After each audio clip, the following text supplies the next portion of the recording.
ఇక గురుడి యొక్క ప్రభావం అయితే రాశి వారికి బాగానే ఉంది, పెద్దగా ప్రతికూలతలు అయితే లేవు. కానీ ఈ తులారాశి వారికి డేవైజ్గా కనుక మనం పరిశీలించినట్లయితే ఈ 10 రోజులు కూడా అత్యంత కీలకమైనవిగా ఉండబోతున్నాయి. కారణం ఏమిటంటే తులారాశికి రాశ్యాధిపతి అయినటువంటి శుక్రుడు మీ రాశికి 6వ స్థానమైనటువంటి ఉచ్చస్థానంలోనే సంచరిస్తున్నాడు. ఉచ్చస్థానంలో సంచరించేటప్పుడు భోగభాగ్యాలు అనేవి కలుగుతాయి సహజంగా. అంటే శుక్రుడు ఉచ్చస్థానంలో ఉన్నాడు, భాగ్యస్థానంలో గురుడు యొక్క సంచారం అనేటటువంటి జీవితంలో ఇప్పటి వరకు చేయనటువంటి పనులతోటి కొత్త అధ్యాయం ప్రారంభించబోతున్నారు అని చెప్పాలి.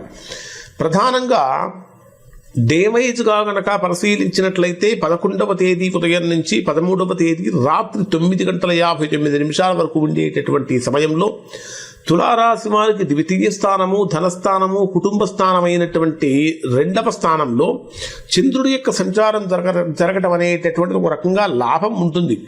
కుటుంబ పరంగా తీసుకుంటే చిన్న చిన్న విభేదాలు ఉన్నప్పటికీ అవి సద్దుమణుగుతాయి.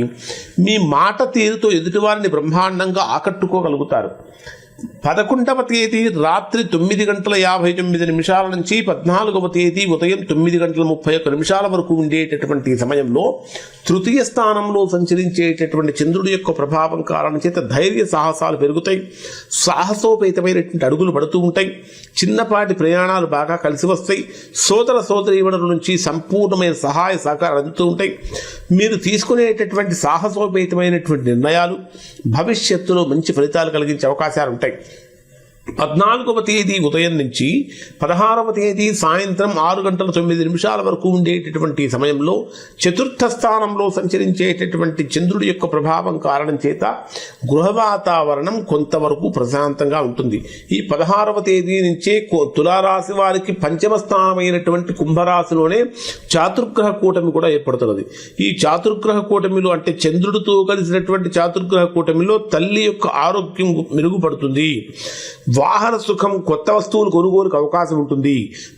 అయితే వృత్తిపరంగా కొంత ఒత్తిడి ఎదురయ్యే అవకాశాలు ఉంటాయి. 16వ తేదీ సాయంత్రం 6:09 నుంచి 18వ తేదీ రాత్రి 11:32 వరకు ఉండేటటువంటి సమయంలో ఇది చాలా అలర్ట్గా ఉండవలసినటువంటి సమయం. ఎందుకంటే తులారాశి వారికి ఈ సమయంలో చాలా జాగ్రత్తలు పాటించాలి.